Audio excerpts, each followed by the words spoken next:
Yan guys, hanguin na natin. Ay, lagyan muna natin ng sibuyas. Ano yan? Chili na green. Huwag mo nang masyadong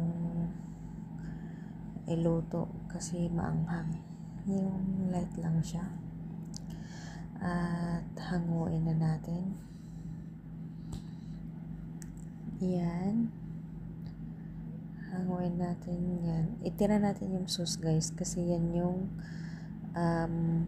magiging panlasa ng ililiyer nating kanin. Okay. Yan. Ipunin natin sa gitna para ito na yung kanin guys. Ililiyer na natin. I-file natin maigi para hindi po siya yung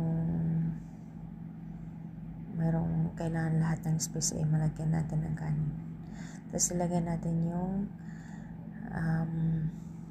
yan yung naluto natin.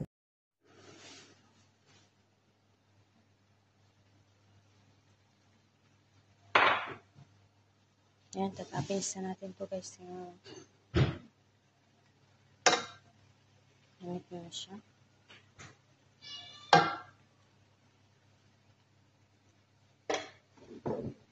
Sililiger na natin itong kanin.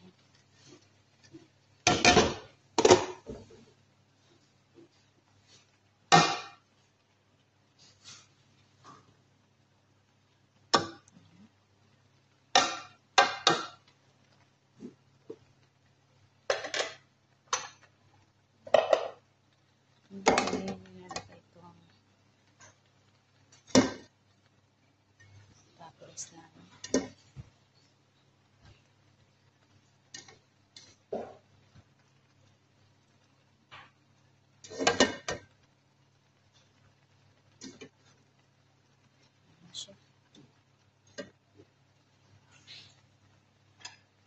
Isasabaw natin ito. Meron na liquid food coloring.